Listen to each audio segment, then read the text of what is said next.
So dear students, meantime we have discussed the starting topics of the chapter number 6 rural development, such as what is the meaning of rural development, credit facilities, institutional and non-institutional credit facilities. Now the next topic is diversification into productive activities, and I hope that you all will be with your NCERT book. Just go through the same thing. Point number 6.5 is in the same chapter. Basically, the diversification of the agriculture can be of two types. The one is the changing pattern of the crops, and the another can be some different activities rather than the agriculture. That can be based on the agriculture and maybe a little bit similar with the agriculture, such as you can see, there are something important to underline here.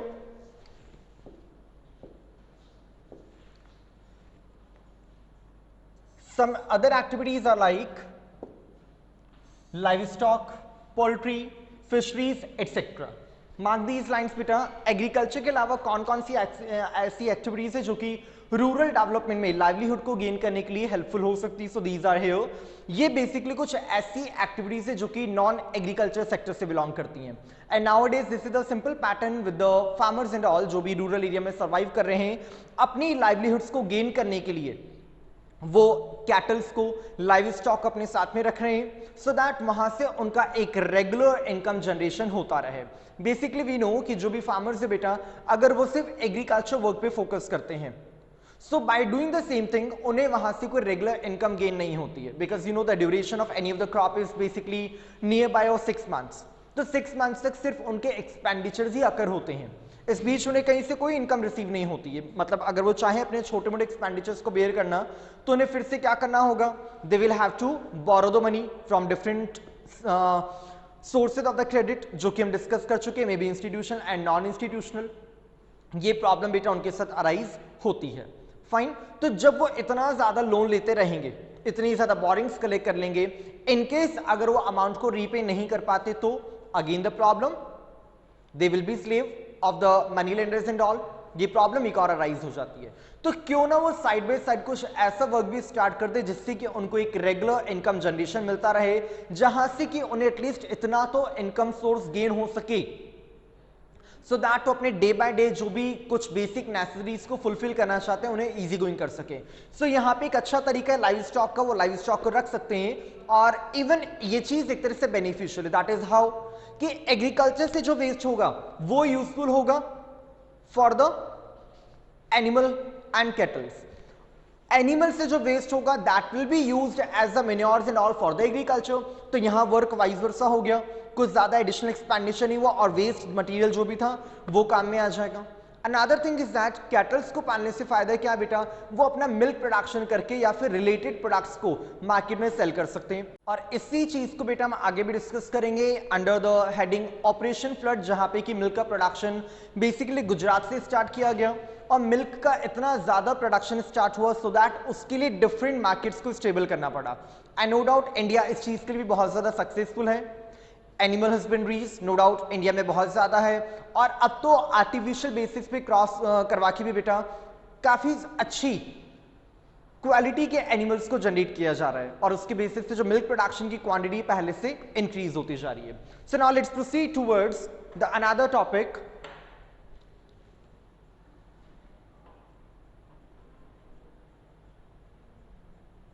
Here the another topic is Tamil Nadu women in agriculture. In short, this is known as Tanwa. बेटा इसको important mark करना है. पूरा ही जो आपका box given है that is too important to discuss. तनवा बेटा एक ऐसा प्रोग्राम है, पहली बात तो नाम से पता चल रहा है स्टार्ट कहां हुआ था? इन तमिलनाडु. वर्क रिलेटेड है टू वुमेन, वुमेन से रिलेटेड वर्क है, और आगे बताया it is devoted to agriculture. क्या है बेटा इस प्रोग्राम के अंदर? पहली बात तमिलनाडु में स्टार्ट किया गया, वुमेन से रिलेटेड वर्क है, और जो वर्क वो कर रही है वो किसके लिए कर रही है? Only and only for agriculture. और बेसिकली इसके अंदर होता है क्या बेटा? ये कुछ ऐसे स्मॉल ग्रुप्स में वुमेन डिवाइड हो जाती हैं और एग्रीकल्चर प्रोडक्शन को इंक्रीज करने के लिए कुछ फर्टिलाइजर्स, मिन्योर्स इनका प्रोडक्शन कर रही हैं, जिसको कि हम बायोकंपोस्ट भी कहते हैं. तो इस तरह के कुछ बायोकंपोस्ट को रेडी किया जाता है, प्रिपेयर किया जाता है on the order and all, और उसके मार्केट में उसको सेल करके उससे इनकम को गेन कर रही हैं. Got it my point? इससे क्या बेनिफिट है बेटा? माइक्रो लेवल पे इनकम जनरेशन हो रहा है, ईच एंड एवरी हाउस में अगर सिंगल वुमेन भी अगर इस वर्क को कर रही है डिवोटेड होकर के for the agriculture, so they are getting the regular money. और बायोकंपोस्ट के अंदर कोई बहुत ज्यादा मेहनत है नहीं बेटा, कुछ अपने एक्स्ट्रा टाइम्स के अंदर वो इस तरह से बायोकंपोस्ट को प्रिपेयर करके मार्केट में सेल कर रहे हैं, जो कि एग्रीकल्चर के लिए बेनिफिशियल है। एंड दैट वी नो कि तमिलनाडु में भी काफी ज्यादा एग्रीकल्चर किया जाता है, मतलब ये वहां का एक डोमिनेंट सेक्टर है। So this is related to agriculture but the livelihood is there on the regular basis. Fine बेटा, इसके बाद हमें यहां पे डिस्कस करना है एग्रो प्रोसेसिंग इंडस्ट्रीज, और इसमें क्या है बेटा,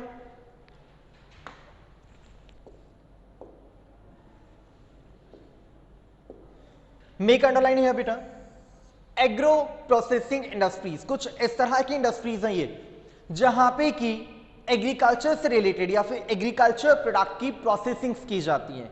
अब प्रोसेसिंग किस तरह से किस बेसिस पे हो रही बेटा, यहाँ पे जितनी भी उनकी ग्रेडिंग्स की जा रही है, उनकी पैकेजिंग की जा रही है, उनका स्टैंडर्डाइजेशन किया जा रहा है, उससे रिलेटेड इंडस्ट्रीज को स्टार्ट करना। That we know very well कि जितने भी सेकेंडरी सेक्टर्स है they all are based on the primary sector. तो जब तक प्राइमरी सेक्टर में इस तरह से एग्रीकल्चर वर्क नहीं किया जाएगा, प्रोडक्शन नहीं होगा, तब तक सेकेंडरी सेक्टर्स कैसे रन आउट हो सकते हैं। एंड सेकेंडरी सेक्टर्स रेफर्स करते हैं इंडस्ट्रियल सेक्टर को। तो यहां है एग्रो प्रोसेसिंग इंडस्ट्रीज, कुछ ऐसी इंडस्ट्रीज जो कि रिलेटेड है एग्रीकल्चर वर्क से। एग्रीकल्चर से जो रॉ मटेरियल प्रोड्यूस किया जाएगा उसको फिनिश गुड्स में या फिर कंज्यूमर गुड्स में कन्वर्ट करने के लिए जो इंडस्ट्रीज रन आउट हो रही हैं, they all are under the agro processing industries. इसके बाद बेटा हमारे इसके अंदर एक इंपॉर्टेंट पॉइंट आता है which is animal husbandry. This chart you can see here, इस पाई डायग्राम से बेटा आपको दिख रहा है distribution of poultry and livestock in India according to the observation of 2011. This is the bifurcation कि particular कौन से सेक्टर में कितना प्रोडक्शन किया जा रहा है, and maximum you can see it is in the poultry. 58% वहां से बेटा प्रोडक्शन किया जा रहा है ऑफ एग्स एंड ऑल, और मार्केट में इसको सेल सप्लाई किया जा रहा है, जो कि फार्मर्स इसको कर रहे हैं। रूरल एरिया में इस तरह से कुछ ऐसे पर्टिकुलर वर्क को स्टार्ट किया गया जहां से फार्मर्स को रेगुलर बेसिस पे इनकम रिसीव हो रही है। Others you can see cattle, buffaloes, sheeps are there, pigs and some other animals are there, जिनसे कि एग्रीकल्चर में भी इनको सपोर्ट मिल रहा है। इनसे जो भी वेस्ट मटेरियल होता है, डंग्स एंड ऑल, उसको मिन्योर्स के लिए यूज में ले लिया जाता है, और एग्रीकल्चर से जो भी ग्रीनरी वेस्ट रिमेनिंग रह जाती है वो एनिमल्स के लिए काम में आ जाता है। तो वाइस वर्सा वर्क है, लेकिन इनकम जनरेशन यहां पे भी काफी ज्यादा हो रहा है। Then apart from this the next work is horticulture. बेटा हॉर्टिकल्चर से हमारा पहले भी एग्जाम में एक क्वेश्चन आ चुका है। And this horticulture, what does this mean? Any of the particular work that is only related to agriculture, लेकिन यहां जो एग्रीकल्चर किया जाएगा बेटा वो होगा वेजिटेबल्स का, फ्लावर्स का, फ्रूट्स का, सिर्फ इन्हीं चीजों का होगा। मतलब फूड क्रॉप्स को छोड़ के उनके अलावा, एज जस्ट मैंने भी आपको बताया था, द डाइवर्सिफिकेशन मीन्स क्या होगा बेटा, there are two things in the diversification, whether to change the cropping pattern और some other activities apart from agriculture. So this is a type of agriculture, but the pattern of the agriculture has been changed here. Agriculture term बोलते बेटा हमारे मन में एक ही चीज click करती है, that is what? Only the production of food crops, pulses and all, rice, wheat, बस यही माइंड में आता है। लेकिन एग्रीकल्चर के अंदर भी बेटा बहुत सारी ब्रांचेस है, कुछ और भी एक्स्ट्रा वर्क से, जैसे इसके अंदर आ गया हमारे पास, that is horticulture। और हॉर्टिकल्चर के अंदर क्या होगा बेटा, फ्लावर्स का प्रोडक्शन किया जा रहा है, फ्रूट्स का प्रोडक्शन किया जा रहा है, वेजिटेबल्स का प्रोडक्शन किया जा रहा है। एंड दैट वी नो कि इनका जो प्रोडक्शन प्रोसेस है बहुत ज्यादा लॉन्ग ड्यूरेशन नहीं होता, सीजन वाइज प्रोडक्शन होगा, और डे टू डे इनको मार्केट में जाके इजी गोइंग सप्लाई किया जा सकता है। जबकि ये सारा प्रोसेस हमारा फूड क्रॉप्स के साथ नहीं हो सकता, जब तक कि हमारा फाइनल हार्वेस्टिंग प्रोसेस नहीं होता, ग्रेडिंग स्टैंडर्डाइजेशन नहीं होता है, तब तक हम अपने व्हीट या फिर जो भी राइस या जो भी फूड क्रॉप्स है उनको मार्केट में इजीली सेल सप्लाई नहीं कर सकते हैं। बट यहां पे बेनिफिट क्या है बेटा, वेजिटेबल्स रेगुलर बेसिस पे फार्मर्स मार्केट में लेके आते हैं from the rural area to particular the attached urban areas, वहां बाउंड्रीज पे आते हैं, डे टू डे 2-3-4 आवर्स के अंदर वहां पे अपने प्रोडक्ट को सेल सप्लाई करते हैं, अर्निंग्स होती है, they people go back and that is the source of the livelihood on the regular basis. ऐसा इसके अंदर बेटा कोई भी प्रोग्राम नहीं है, ऐसा कोई भी पर्टिकुलर पार्ट नहीं है जो कि डे टू डे लाइफ में रिक्वायर्ड नहीं है। फ्लावर्स आर देयर, इंपॉर्टेंट है। इसके अलावा इससे जो भी सेंट्स वगैरह बनाए जाते हैं, परफ्यूम्स वगैरह बनाए जाते हैं, फ्लावर्स का यूज वहां पे रेगुलर बेसिस पे हो रहा है। Vegetables and spices are there, regular basis पे इनका मार्केट में कंजप्शन हो रहा है। तो इस वजह से हॉर्टिकल्चर से भी काफी ज्यादा इनको बेनिफिट गेन हो पा रहा है। And to develop more and more this horticulture, कुछ ऐसी टेक्निक्स को यूज में लिया जा रहा है। आपने शायद इसमें बेटा ग्राफ्टेड प्लांट्स का नाम सुना होगा, डे टू डे लाइफ में कहीं ना कहीं आपने सुना होगा ग्राफ्टेड प्लांट्स, जो कुछ ऐसे प्लांट्स होते हैं जो कि हाइब्रिड प्लांट्स हैं, जिसमें कि कम ड्यूरेशन में ही फ्रूट्स आना स्टार्ट हो जाते हैं। बेसिकली होता कि बेटा इसका एक ऐसा प्रोसेस होता है कि 1 से 2 साल की जो छोटी सी सैपलिंग होती है बेटा, उस सैपलिंग के अंदर कुछ केमिकल्स वगैरह मिक्स करवा के और उसी सैपलिंग के जो बिग ट्रीज होते हैं जिन पे ऑलरेडी फ्रूट्स प्रोड्यूस हो रहे होते हैं, ग्रो हो रहे होते हैं, उनकी कुछ ब्रांचेस को वहां से कट करके सैपलिंग्स के साथ केमिकल लगा करके अटैच कर दिया जाता है। और इससे बेनिफिट ये होता है कि अप्रॉक्सीमेटली 1 to 2 ईयर्स के अंदर ही उस स्मॉल प्लांट के ऊपर भी बेटा फ्रूट्स आने स्टार्ट हो जाते हैं। अब इससे हमें बेनिफिट क्या है? बेनिफिट बेसिकली बेटा हमें यह है कि एक पहली बात तो ये एक बहुत बड़े रिसर्च है एग्रीकल्चर सेक्टर में, जो आगे भी हम डिस्कस करेंगे आईटी सेक्टर से रिलेटेड। ये एक ऐसी रिसर्च की गई बेटा, अगर हम इस तरह से ग्राफ्टेड प्लांट्स का प्रोडक्शन ना करें, इस तरह की टेक्निक्स को इन्वेंट ना करें, किसी भी अगर हम ट्री को, एक प्लांट को लगाते हैं, approximately 5 years, 6 years and sometimes 10 to 12 years के बाद में उस पर फ्रूट्स आने स्टार्ट होते हैं। एज वी नो कि जैसे जैसे पॉपुलेशन इंक्रीज हो रही है, प्रोडक्ट्स की डिमांड भी इतनी ज्यादा ही है, ठीक है, तो सप्लाई कैसे की जाएगी? तो उस सप्लाई को डिमांड के इक्वलेंट लाने के लिए एक इस तरह के आर्टिफिशियल टेक्निक्स को यूज में लिया जा रहा है, जिससे कि कम टाइम ड्यूरेशन के अंदर ही ज्यादा प्रोडक्शन हो पाए। साथ में मशरूम्स का बेटा आपने नाम सुना और इसका एग्जाम्पल भी आपको पता होना चाहिए कि बेसिकली वैसे देखा है जो मशरूम्स होती है वो ओरिजिनली प्रोड्यूस होती है आफ्टर द रेनफॉल, लेकिन अगर रेनी सीजन नहीं है और फिर भी अगर मार्केट में इनकी डिमांड है तो वो कैसे आएगी? सो एग्जैक्टली उसके लिए भी कुछ ना कुछ इसी तरह की आर्टिफिशियल टेक्निक्स को इंप्लीमेंट किया गया है, जिसमें लाइट्स के कुछ ऐसे फ्लैश छोड़े जाते हैं on the soil, so that एक सर्टेन टाइम ड्यूरेशन के अंदर एक सर्टेन क्वांटिटी का प्रोडक्शन इजीली किया जा रहा है और उसका मार्केट में सेल सप्लाई हो रहा है। अब देखिए ये जो भी बेटा इस तरह की प्रोसेस मैंने आपको बताए हैं, इसमें कुछ ऐसे वर्क्स भी हैं जिसके अंदर भी कुछ एरियाज में वुमेन का काफी कॉन्ट्रीब्यूशन है। जैसे अभी मैंने आपको बताया था इन तनवा, उसी तरह से जैसे फ्लावर्स का प्रोडक्शन है, तो फ्लावर्स के प्रोडक्शन के लिए वुमेन बहुत ज्यादा डिवोटेड है। तो उससे क्या होता है बेटा, अगर एक male candidate of the family agriculture work में एंगेज्ड है या लाइव स्टॉक में एंगेज्ड है, तो वुमेन ने भी इसके साथ क्या किया, कंट्रीब्यूशन किया और उन्होंने साथ में हॉर्टिकल्चर को स्टार्ट कर दिया, कुछ पैकिंग, इनके कुछ अलग अलग तरह के वर्क स्टार्ट कर दिए, प्रोडक्शन ऑफ हनी स्टार्ट कर दिया। तो ये एक एडिशनल वर्क हो जाता है जो कि जिसके लिए में कुछ एक्स्ट्रा स्पेस की रिक्वायरमेंट नहीं होती है, कुछ ज्यादा एक्स्ट्रा एफर्ट्स की रिक्वायरमेंट नहीं होती है, बट कुछ ही टाइम ड्यूरेशन के अंदर ही बेटा यहां से काफी ज्यादा प्रोडक्शन किया जा सकता है और प्रोडक्शन ऐसा कि जिसकी की मार्केट में डिमांड भी होती है। अपार्ट फ्रॉम दिस कुछ मार्केट में ऐसी कंपनीज भी हैं बेटा जो कि इस तरह से मार्जिनल फार्मर से कॉन्ट्रैक्ट कर लेती हैं, मतलब कुछ ऐसे स्मॉल लेवल फार्मर्स होते हैं जिनसे कि कॉन्ट्रैक्ट कर लिया जाता है इस बात का कि आप जो भी प्रोडक्शन करेंगे that will be useful for us, आप इस प्रोडक्ट को और किसी को सेल सप्लाई नहीं करेंगे। हाइब्रिड प्रोडक्ट होता है, इसमें मैं बेटा आपको एग्जांपल देता हूं एलोवेरा, दैट वी नो कि आजकल मार्केट में देखा जाए तो इससे रिलेटेड कितने प्रोडक्ट्स आ रहे हैं, कॉस्मेटिक्स हैं, इसका जूस एंड ऑल मेडिसिन में, हर जगह पे बेटा इसका कहीं ना कहीं पे यूटिलाइजेशन किया जा रहा है। दूसरी बात, ये एक ऐसा प्लांट है जिसको बहुत ज्यादा केयर की रिक्वायरमेंट भी नहीं होती है, एक बार किसी एटलीस्ट अगर एरिड लैंड पे भी लगा दिया जाता है तो वहां पे भी इसका प्रोडक्शन होता रहता है, ऑटोमेटिकली इसका ग्रोइंग पार्ट चलता रहता है।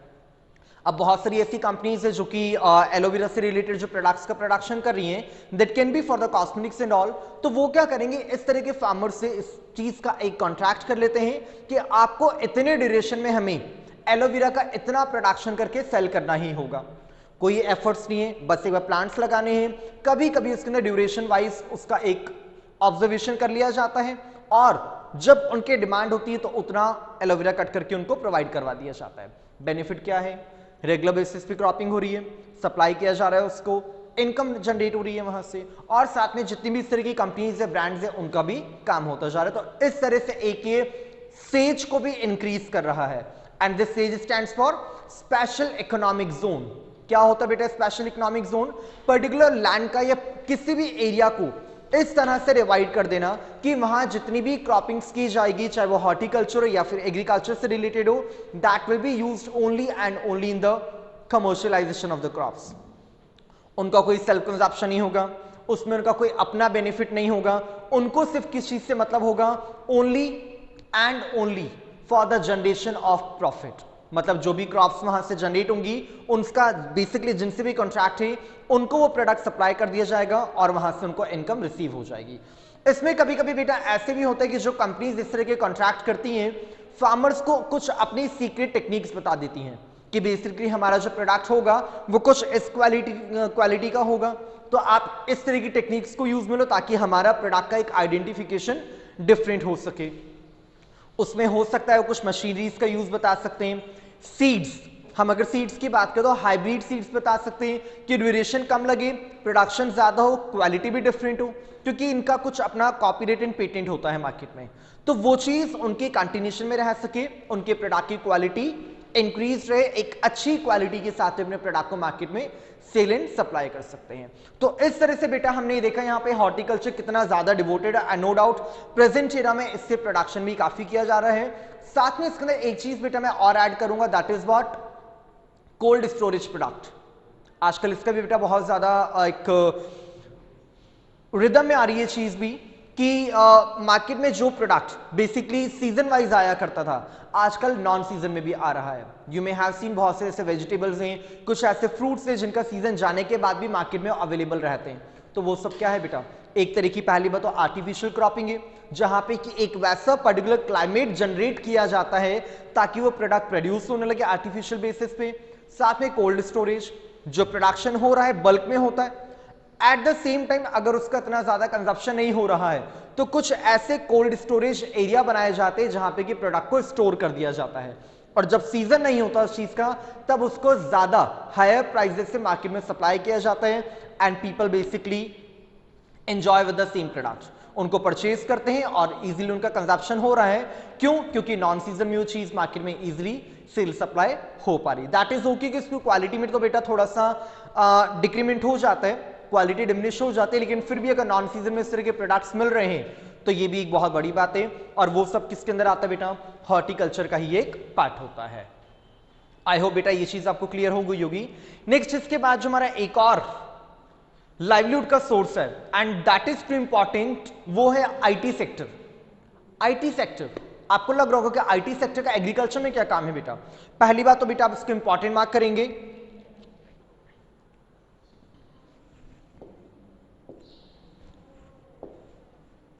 that you can see here other alternate livelihood options, और इसमें आपको सामने दिख रहा है आईटी। क्या है बेटा आईटी? कुछ इस तरह की टेक्निक्स जो कि टेक्निकली वर्क कर रही हैं एग्रीकल्चर सेक्टर में भी, लेकिन आपको लग रहा होगा कि सर फार्मर्स तो इलिटरेट हैं या वो ज्यादा एजुकेटेड नहीं होते हैं, किस तरह से इस तरह की टेक्निक्स के साथ कॉपरेट कर पाएंगे? So yes, that you must know कि अब हमारे इंडिया में भी एजुकेशन सिस्टम में एग्रीकल्चर को भी इन्वॉल्व कर दिया गया है।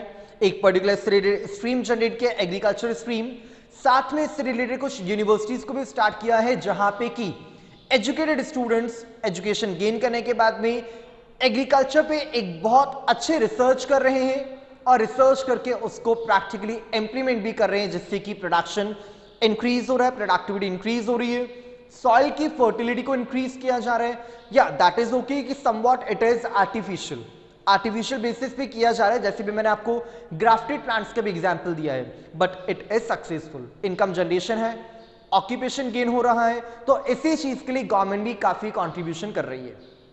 काफी सारी चीजों में गवर्नमेंट फाइनेंस प्रोवाइड करवा रही है, सब्सिडीज प्रोवाइड करवा रही है, ताकि ऐसे स्टूडेंट्स और ज्यादा अपने माइंड का यूज करके कुछ इस तरह की टेक्निक्स को जनरेट कर सके। कुछ ऐसे सॉफ्टवेयर्स बनाए जाते बेटा जिससे कि ये भी पता चल सकता है कि कौन सा वेदर क्लाइमेट आने वाला है, कौन से क्लाइमेट के अकॉर्डिंग किस तरह की क्रॉप्स को जनरेट किया जा सकता है, एंड आर्टिफिशियल बेसिस पे किस तरह से वेदर क्लाइमेटिक कंडीशंस को चेंज करके प्रोडक्ट्स को प्रोड्यूस किया जा सकते हैं, जिसमें भी मैंने आपको बेटा एग्जांपल दिया था मशरूम्स का।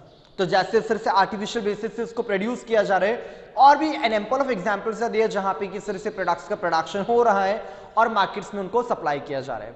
दैट यू नो कि कुछ ऐसे प्रोडक्ट्स होते हैं जो कि एरिया वाइज प्रोड्यूस होते हैं, मतलब जहां पे जैसे क्लाइमेटिक कंडीशंस होंगी, सॉइल की फर्टिलिटी जैसी होगी, वहां वैसा ही प्रोडक्ट प्रोड्यूस होता है।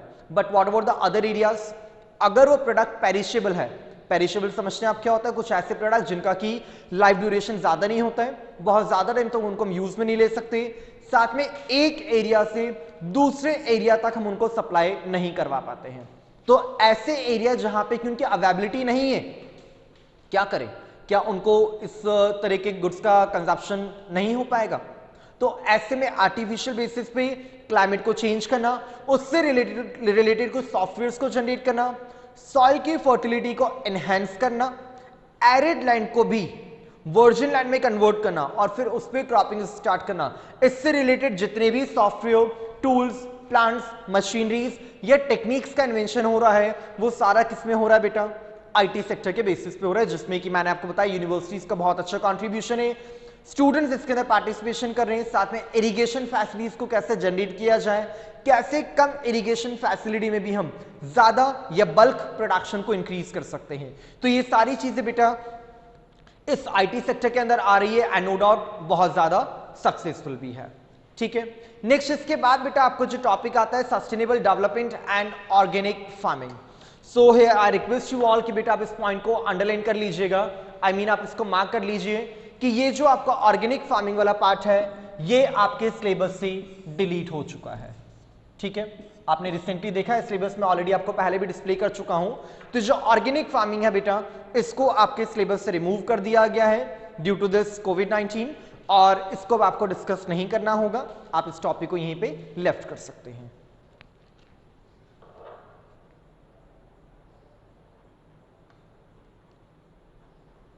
So here this is what we have almost completed the chapter.